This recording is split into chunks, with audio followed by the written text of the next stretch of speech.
So yung ating pong message today is called Amen. Okay. To prayer and fasting for breakthrough. So yung Amen, pag naririnig natin yan, di ba? Sabi nga ito, ang ibig sabihin nito is yes, so be it, verily, or truly. Sabi nga ng Bible. Okay. So Amen tayo sa prayer and fasting para sa breakthrough. Okay. But first of all, ano ba ibig sabihin ng breakthrough? Nababasa natin, naririnig natin, ano ba ibig sabihin ng breakthrough? Well, ang ibig sabihin ng breakthrough is improvement, sudden increase, advancement, progress, or success. So, marami sa atin or marahil lahat tayo, kailangan natin ng breakthrough. Amen? Yan. Again, sabi nga natin, Amen is yes, so be it, very truly. At yung breakthrough is improvement. Kailangan natin ng improvement, kailangan natin ng progress, kailangan natin ng success. Okay. Kung ang science nga po, merong breakthrough, di ba? Ang technology, merong breakthrough. Medicines has breakthrough. And ganun din po tayo. You can have breakthrough in your marriage.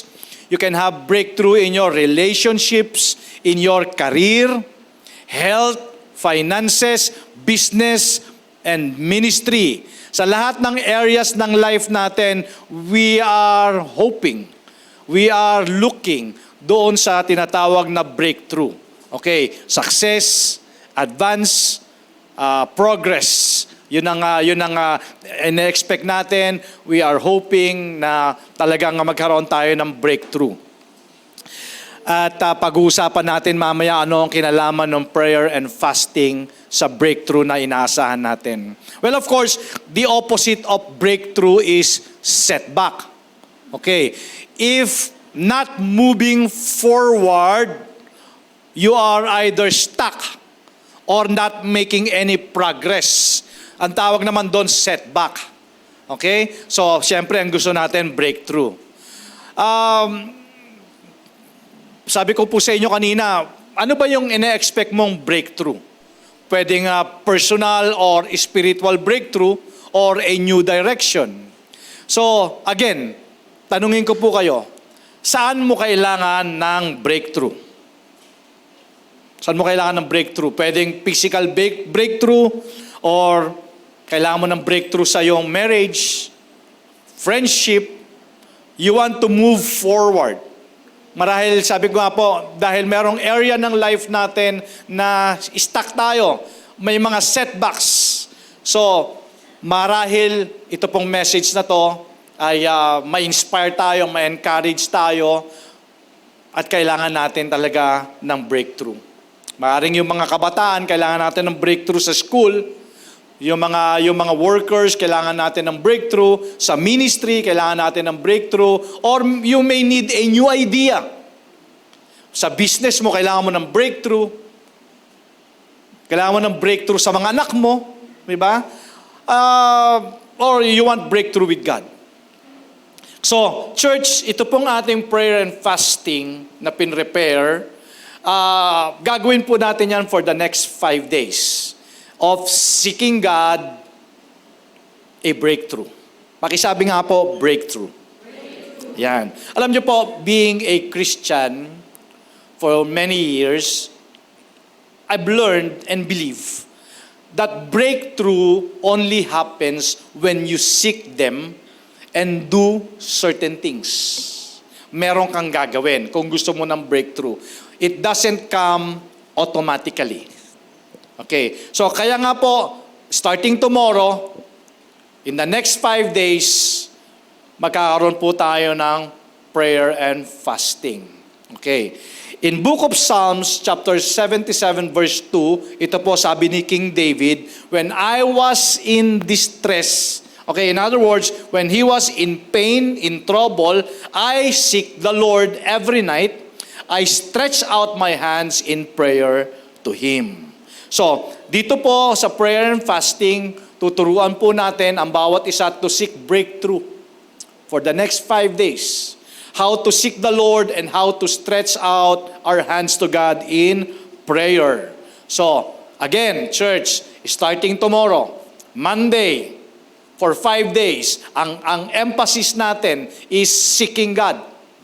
And sisimulan po natin yan in a day of prayer and fasting. So, bakit prayer and fasting? Alam niyo po, pag binasa ninyo ang Bible, kadalasan, ito po ay sign that you are serious. At ayaw nating ma-miss yung plano ng Panginoon na breakthrough sa life natin. Amen po ba yon? So kung nakikinig po kayo ngayon inside this church or even po sa online natin, if you're listening to this message today, hindi po aksidente. We've been doing this a lot of times. Okay? Mapa-personal, mapa-congregational, ginagawa na po natin ito many times. Even if you remember, itong beginning of this year, 2026, doon po nagsimula yung ating congregational prayer and fasting. Actually, hindi lang po itong year na to. Ginagawa na po natin yan before. Okay? Pero, syempre, ngayon, mas gusto natin na maraming mag-participate. Okay, kasi alam naman natin yung magandang plano ng Diyos sa atin. At gusto ng Panginoon na ma-experience natin yung breakthrough. Kagaya nga po ng question ko sa inyo kanina, saang area ba ng life mo you expect breakthrough? Kasi kung magiging honest lang talaga tayo, alam natin na talagang maraming area ng life natin mukhang kailangan talaga ng progress. Tama, no? Gusto natin ng progress sa health. Gusto natin ng breakthrough sa finances. Gusto natin ng breakthrough sa ministry natin, sa marriage, sa family, in all areas, di ba? Marahil siguro, sinasabi ng iba, hindi ko kailangan yan. Pero, if you are here this morning, it means gusto ng Panginoon na maka-experience ka ng breakthrough. In the Bible, anytime anybody needed any kind of breakthrough, mapa-physical yan, mapa-spiritual, financial, relational, emotional, they always seek God through prayer and fasting. Always. If you read your Bible. Now, bigyan natin ng mga reference or example in the Bible. And then kunin natin itong 2 kings na to. Okay, so I believe you're familiar with King David. Diba? Kilala nyo si Haring David. David could be one of the famous kings in the Bible. The King of Israel. Bata pa lang tayo, tinuturo na to sa mga Sunday schoolers. Bata pa lang tayo, kilala na natin si King David. Okay, now, kung babalikan mo yung story ni King David, nung siya po ay inanoint as King of Israel, inanoint na siya bilang hari ng bayan ng Israel, and the moment he had been chosen as king, nagsimula na yung problema. In other words, hindi niya pa na-enjoy yung promotion niya sa trono na pagiging hari, nagsimula na yung mga problema. Okay, alam niyo yon, di ba? Now, kadalasan, nangyayari sa life natin, may mga na-experience tayo, after the promotion, here comes problems. Di ba parang, ang saya-saya mo, pero meron talaga mga joy killers, no? Pagkatapos ng promotion, meron namang pagsubok. Parang laging, after good things happen, meron mga downsides. Every mountain up, there's a valley. Every victory, there's a test. Okay. So, tingnan natin ano yung mga experience, ano yung karanasan ni King David. In 1 Chronicles chapter 14, verses 8 to 11, okay, sabi po dito, when the Philistines learned that David had been made king of Israel. Ito yung sinasabi natin kanina. He has been chosen to be the king, the next king of Israel. Okay, so nung marinig ito ng mga Philistines, minobilize nila yung kanilang forces against King David to attack him. At ang plano nila, i-enslave sila. Pero sabi dito, but David heard the news and moved to his fortified place. Okay, so let's stop here for a moment. Mapapansin nyo, yung fortified place dito sa passage na to, ano ang ibig sabihin ng fortified place? Kasi sabi dito, nung marinig ni David na siya ay aatakihin ng mga kalaban, ang una niyang ginawa, he moved to his fortified place. So yung fortified place is a secured place. Sa atin, sa panahon natin ngayon, ito yung mga altar natin, yung war room natin. Na-experience nyo na ba yung war room? Yan. So, yun ang unang-una niyang ginawa. Hindi siya nag-prepare ng mga weapons or anything. Ang una niyang ginawa, he moved to his fortified place. Now, ano ibig sabihin nito sa atin?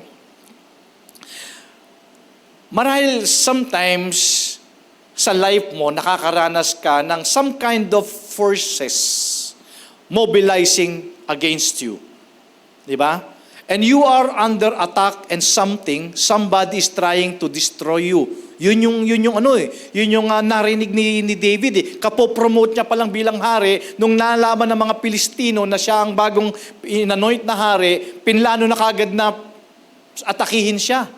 Nung marinig ni David yung balita na yon, hindi naman siya nagpatawag kaagad ng mga soldiers, so hindi naman siya nag-prepare ng weapon niya. Ipin-repair niya yung sarili niya doon sa fortified place.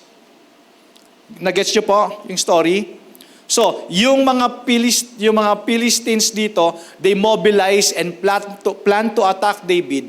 Pero nung narinig ito ni David, una niyang ginawa was to go to his fortified place. So, ang tanong, kayo po ba meron kayong fortified place? Whenever you're under attack, when life gets tough, diba? When you feel that everything turns against you, so what is your fortified place? What is your secured place? Where is your fortified place? Anong ginagawa mo? Diba, sabi nga ni Apostle Paul, when you're hard pressed on every sides, what's your first move? Yung first move ni David, pumunta siya doon sa fortified place niya. So, sa panahon po natin ngayon, ang fortified place natin could be your church family. Kaya nagpapatawag tayo ng prayer and fasting. It could be your church family. God is our fortified place. Tayo po bilang church, tayo po yung isang pamilya, and we should pray for one another. Kaya kailangan natin ng church family. Your cell group is your fortified place. Amen? Kasi kung wala kang fortified place, when enemy comes against you, malamang talagang magugulpi o baka ikamatay mo pa. Amen? So ito yung sinasabi ko sa inyo kanina, church, na ang breakthrough does not come automatically. You need to seek them. Alam ni David ang dapat niyang gawin. So David moved into his fortified place. Yun yung first move niya. Ikaw, anong ginagawa mo? Pag naramdaman mo na talagang you're hard pressed on every sides, anong ginagawa mo? Pastor, nagmumukmuk na, maglalasing na lang. Di ba? So, anong ginagawa po natin whenever na we're under attack? So, like David, ang ginawa niya talaga, he moved himself to his fortified place. Again, church, this church family is our fortified place because God is our fortified place. Amen? So the Philistine encircled him so that he could not escape. Doon sa story na yon, church, pag binasa mo, talagang pinalibutan talaga siya ng mga kalaban. Ang plano, destroy him. Okay, kasi siya na yung bagong haring inanoint eh. So in 1 Chronicles chapter 14 verse 10, so David sought the Lord in prayer. See, anong una niyang ginawa? He moved to his fortified place and he sought God in prayer. Di ba? Wala siya ibang ginawa. Wala siya ibang ginawa kundi nag-seek siya ng guidance sa Panginoon, nanalangin siya, nandun siya sa kanyang fortified place. Amen? So, if we continue reading in verse 9 to 11, sabi dito, then the Philistines army moved in and spread out across the entire valley. Ito na-imagine nyo ba na pinalibutan na ng kalaban si David. Okay, so David sought the Lord in prayer. So he asked, eto na, sa prayer niya, tinanong niya na si Lord, Lord, should I go fight these Philistines? Will you give them over to me? Di ba? Yun yung nakasulat doon. At church, ito yung gagawin natin starting tomorrow. We're going to seek the Lord for breakthrough. Pero hindi ka lang magpe-pray para lang sa sarili mo. You will also be praying with other people. You will also be praying for the church. And church also will pray for you. Yun ang maganda doon. So, anong pakiramdam na alam mo na merong nagpe-pray para sa'yo? Anong pakiramdam? Yung alam mo na hindi lang ikaw, alam mo merong church na nagpe-pray para sa'yo. Tingin mo ba makakatulong? Yes, I'm sure. As a church family, we will pray for each other. And can you imagine how your life might be different if hundreds of people are praying for you? Diba? Yung hindi lang ikaw, the whole church is praying for you. Because this church is your fortified place. This is your family praying for you. Okay? So balikan po natin. 1 Chronicles chapter 14, verse 10. Sabi dito ni David kay Lord, Lord, should I go and fight these Philistines? Kasi he moved to his fortified place, he sought God for prayer, and then dito, nagtanong siya sa Panginoon, Lord, lalabanan ko ba sila? Church, alam nyo ba, one of the most important lesson in life, never go to any battle without asking God first. Kaya tayo nagkakaloko-loko eh. Di ba? Kaya tayo nagkakaloko-loko eh. Hindi ka muna nagtatanong kasi kay Lord eh. Di ba? Lord, siya ba yung gusto mo para sa akin? Tama ba? Hello, mga married couples. Natanong nyo ba kay Lord? Kung siya ba, di ba? Sabi mo nung una, Lord, ikamamatay ko pag hindi siya nakatuluyan ko. Di ba? Nung after mga 50 taon, Lord, mamamatay ako pag hindi mo inalis to. Yan ang problema kasi hindi kayo nagtatanong muna. Like David, di ba si David, di ba? Sabi niya, Lord, should I go and fight these Philistines? So anong lesson dito? Important lesson in life, never go to any battle without consulting the Lord. A healing battle, financial battle, relational battle, never fight a battle without consulting God first. Amen? Kasi kung hindi natin kukonsultahin ng Panginoon, well, bahala ka. Ikaw lang talaga yan. But if you do what David did, he sought the Lord first. 2 Samuel chapter 5, 19 to 20, the Lord replied, yes, go ahead. Di ba? Go ahead. Alam niyo po ba kagandahan ng prayer and fasting? Starting tomorrow until Friday, you'll receive a clear answer sa Panginoon. Kaya ihanda ninyo yung mga tanong ninyo sa Panginoon. Amen ba yun? Sarap. Ayun yung mga experience namin talagang makaka-receive ka ng clear na answer sa Panginoon. Yes, go ahead, sabi ng Panginoon. You can certainly count on me to give you the victory. So David went out and defeated them. Then David said, I watched the Lord break through my enemies. Di ba? Like a mighty flood, so he named the place the Lord broke through. So, ito po yung gusto ng Panginoon mangyari sa life natin. Gusto niya talaga na ma-experience talaga natin yung breakthrough. Pero meron tayong gagawin. Meron tayong gagawin. Talagang magsisik talaga tayo sa Panginoon. Hindi po siya automatic talaga. So, the first application is you need a breakthrough in your life. But you need to do the things what David did. Ano ginawa ni David? He sought the Lord. Ito pa maganda. Tingnan natin. Another king in the Bible. First, kanina si King David. Ito naman si King Jehoshaphat. Si King Jehoshaphat, makikita niyo po ito sa Old Testament book. Okay? So, si King Jehoshaphat naman, siya din po ay isang hari din ng bayan ng Israel. Okay.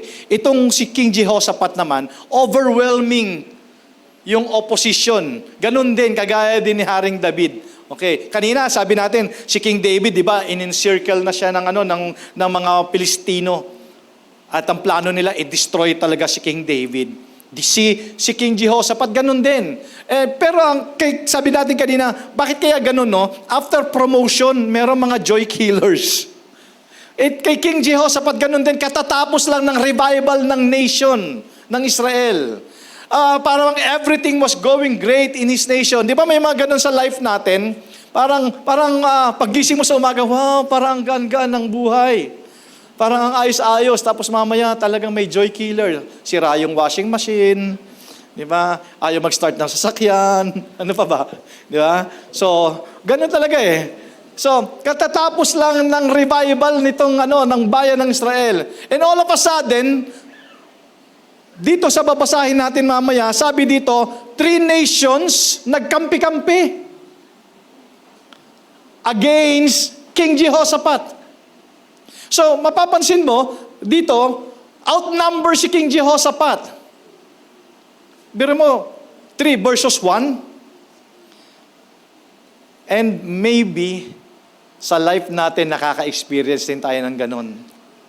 Again, hard-pressed on every side. Hindi pa nga tapos yung problemang to, meron na naman. Inaayos mo pa lang itong nasa kanan, may paparating na naman. Di ba? Parang sabi nga dito sa story ni King Jehoshaphat, nag-join force yung mga kalaban. Okay. And then sabi sa 2 Chronicles chapter 20 verses 1 to 4, dito naka-receive kasi siya ng message.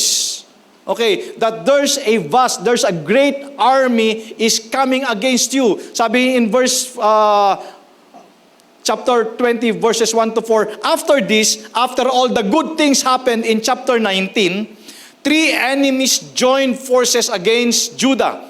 Messengers told the king, a vast or a great army is coming against you. Alarmed and afraid, siyempre, sino ba naman ang hindi matatakot? Sa simula, di ba? Sino ba naman ang hindi mag-aalala? Di ba? Alarmed and afraid, King Jehoshaphat resolved to seek the Lord. Anong ginawa niya? Then, he proclaimed a fast for everyone. Nung malaman mo na you're under attack, join force, yung mga problema, nung nalaman ni King Jehoshaphat na siya ay pagtutulong-tulungan ng mga kalaban, anong ginawa niya? Ginather niya yung mga tao, pero hindi niya ginather para lumaban. Ginather niya para mag-fasting. See? So all people came together to seek help from the Lord. They came from everywhere to seek God. So, ganun yung ginawa nila. So, anong ibig sabihin nito? Imagine niyo po, tatlong kaharian. They marched against King Jehoshaphat, against Judah. So, imagine niyo po yung situation niyo right now. Imagine niyo, medyo hindi masyadong kagandahan yung kalagayan mo. And humanly speaking, walang pag-asa si King Jehoshaphat. Pero mo, nagkampi talaga yung mga kalaban. Ganun talaga, no? Talagang, pagka meron talagang gusto talagang mag-destroy sa'yo, magkakampi-kampi talaga sila. Pero buti lang, kakampi natin si Lord. Amen? So, kung titignan mo sa story, mukhang wala talagang chance sa talagang manalo dito si King Jehoshaphat. Well, he wasn't facing a problem he could solve with better planning. Maaari sigurong magaling ka magplano, di ba? Or matapang ka, or meron kang large army. Meron kasi siyang problema na hindi niya kayang isolve sa sarili niya. He was facing something far beyond his control. But King Jehoshaphat doesn't remain afraid. Of course, nag-alala siya, pero hindi siya nanatiling nag-aalala o natatakot. Instead, he switches his mind from being focused on worries to focusing on the Lord. Yung bang meron ka kasing choice. Saan ka ba magpo-focus? Sa problema mo? O magpo-focus ka doon sa mas malaki kesa sa problema mo, ang Panginoon? So instead of pretending to be fearless, he prayed to God. Hindi naman talaga natin may tatanggihin na minsan nag-aalala tayo, minsan natatakot tayo. Pero choice natin, kailangan natin mas-switch Mas-switch yung focus natin. Lagi na naman tayo nagpo-focus sa problema o mag-focus tayo sa kayang gawin ng Panginoon. In 2 Chronicles chapter 20 verse 12, ito, tingnan nyo Church, sabi dito, nag-pray si King Jehoshaphat. Sabi niya, Lord, we do not know what to do, but our eyes are on you. Question, nasubukan mo na ba mag-pray ng kagaya nito? Yung sinabi mo, Lord, hindi ko na po alam kung anong gagawin ko. Yun yung prayer niya Sabi niya, marahil siguro alam niya, under attack siya by 3 nations. Pero sabi niya, prayer niya, Lord, hindi ko alam kung anong gagawin ko. Ikaw, mayroon ka bang ganyang prayer? Hindi ko alam, Lord, kung anong gagawin ko. Not because your faith is weak, but because your problems is heavy. Meron ganun, di ba? Naalala niyo, sabi ko sa inyo, I don't think you're weak. Baka naman masyado lang mabigat yung pagsubok. Maaaring ginawa mo na lahat ng paraan na alam mo, you prayed, humingi ka na rin ng mga advice, pumunta ka na kay pastor, pumunta ka na sa cell leader mo, kung kani-kanino, you've tried to hold everything together. Yet, yung situation hindi nagbabago. And then, ang natitira na lang is yung prayer na, Lord, di ko alam kung anong gagawin ko. I don't know what to do anymore. So, anong gagawin mo kung hindi mo alam ang gagawin mo? And that's exactly what King Jehoshaphat did. And then dito nagsalita ang Panginoon in 2 Chronicles chapter 20 verse 15, do not be afraid. Do not be discouraged of this great army, for the battle is not yours, but God's. Church, listen to this Tingnan nyo, pansinin nyo Sumagot ang Lord. Pero, sa sagot ng Panginoon, pansinin nyo,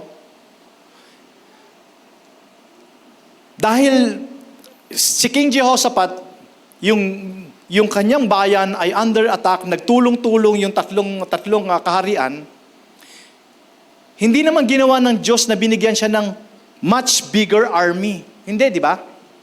Wala tayong nabasa na ganon, na sabi ng Panginoon, sige, 3 bayan sila, 3 kaharian sila, bibigyan kita ng mas maraming mga soldiers. Hindi ganon na ginawa ng Lord. You know what God did?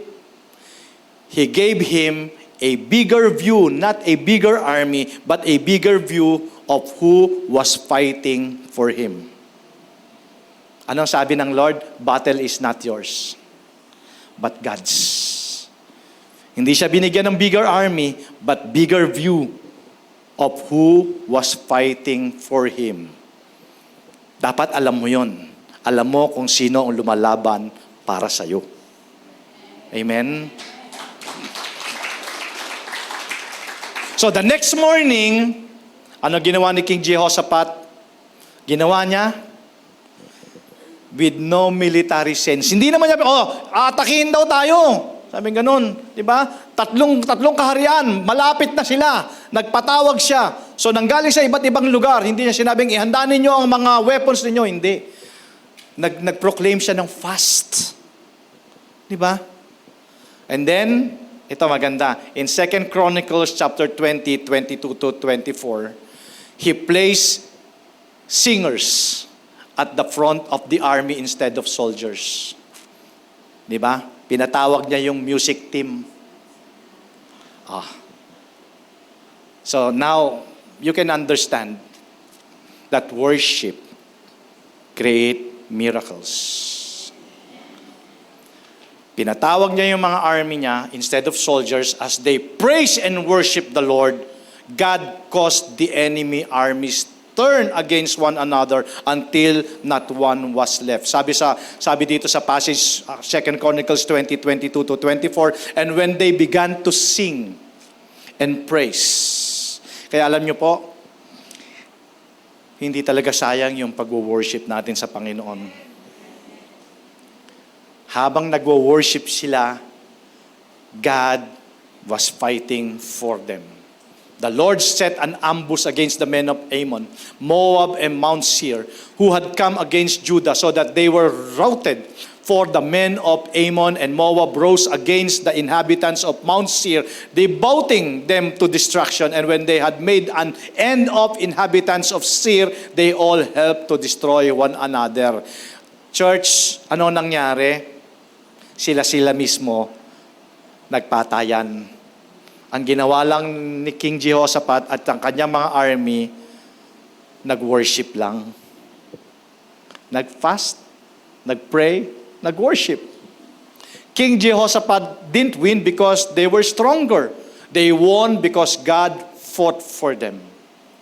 So, for us today, may mga bagay sa buhay mo na alam mo na hindi mo kaya. Amen? May mga bagay sa buhay mo na alam mo na hindi mo galing.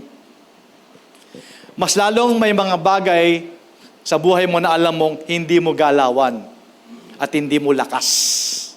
At naalala mo ang Philippians 4:13 that you can only do such things through Christ who strengthens me.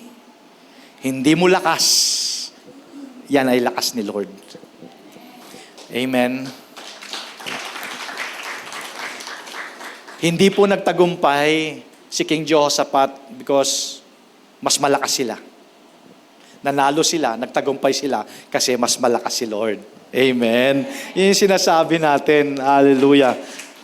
So, church, brothers and sisters, kayo po na nanonood dyan online, perhaps you're standing before a battle that feels impossible. A diagnosis you didn't expect. A marriage that falling apart. Financial pressure na nagigising ka sa gabi. A future that feels uncertain. Hindi mo alam kung anong gagawin mo. Di mo alam kung anong gagawin mo. Pero alam mo kung kanino ka lalapit. Amen. Church, faith doesn't begin when you finally have all the answers. It begins when you have a bigger view of who is fighting for you. Walang iba kundi ang Panginoon. Amen. Yung moment na nagkaroon ka na ng kamalayan, na alam mo na ang battle ay hindi para sa'yo. Well, of course, the battle is not yours doesn't mean you don't have to face your problems. But God calls us to trust Him, to obey Him, and to keep our eyes on Him habang ginagawa niya yung mga bagay na hindi natin kayang gawin. Again, brothers and sisters, the battle is not yours, but God's. In 2 Chronicles chapter 3, o chapter 20, verses 3 to 4, then si King Jehoshaphat, proclaimed a fast for everyone. Diba? Saka nakakita. Ina-attack na ng China, ina-attack ng Iran, diba? Ina-attack na ng kalaban, imbis na mag-retaliate, anong ginawa? Nagpatawag ng prayer and fasting. So all people came together to seek help from the Lord. They came from everywhere to seek God. So all of people came together to seek help from the Lord. They came from everywhere to seek God. Now, 4 na bagay yung ginawa dito ni King Jehoshaphat. Number 1, instead of worrying, nag-refocus siya. Imbis na nag-aalala siya sa problema, anong ginawa niya? Tumingin na lang siya sa Panginoon. He resolved. Meron siyang choice. Mas pinili niya na mag-focus sa Panginoon. And number 3, he fasted. He called the whole nation and they sought the Lord. Yun yung 4 na bagay na ginawa ni King Jehoshaphat. And then, breakthrough comes. So, according to sa story, church, in 2 Chronicles chapter 20, ang bottom line dito ng story is, yung mga enemies niya, nagkampi-kampi, they join together. Para bang yung problema dumatating sa atin, di ba? Problema dito, pagsubok dito, problema ng iba, problema mo din, di ba? Parang, I believe you'll agree, no? Minsan, isa pa sa pinakamahirap yung hindi mo problema pero pinoproblema mo. No? Yung bakit ba lagi kang kasali? Amen. Sabi nila, yun daw yung mga strong. Yung iiwan mo muna yung problema mo para samahan sila, tapos pagkatapos nila, pagbalik mo, ikaw na lang mag-isa. Buti na lang nandyan si Lord. Hindi tayo nag-iisa. Amen. No, grabe. So, bottom line of the story, 3 enemies joined together to attack King Jehoshaphat, but the Lord said, you don't have to fight this battle. Manood ka lang. Alam niyo nangyari? God confused them. So, nung sila nagkita-kita, akala nila sila yung mga magkakaaway. So, ang ginawa nila, sila nagpatayan. Alam niyo ba dun sa story, kung gaano karami yung patay? 3 araw na hindi pa tapos ilibing. Ganun karami. Diba? Kaya, huwag kayong mag-alala. Huwag kayong mag-alala. Kahit magsama-sama pa yung mga problema mo na yan. Amen. And then, ito maganda, in verse 26, and they called this place a valley of blessing. The valley of battle became a valley of blessing. What if na yung problema mo ngayon ay magiging testimony mo pala yan? Amen? Kaya ka pala may problema ngayon kasi bukas magiging blessing ka. Kaya yung valley of battle, naging valley of blessing. So sa life mo, maybe meron ka mga battles going on, pero gusto ng Panginoon na i-turn yung valley of battles mo into the valley of blessings. Just do what King David did and King Jehoshaphat did. They sought the Lord. Kaya, sabi sa Philippians chapter 4, 6-8, do not worry about anything, but in everything, by prayer and petition with thanksgiving, present your request to God, and the peace of God, which transcends all understanding, will guard your hearts and your minds in Christ Jesus. So church, are you ready for breakthrough?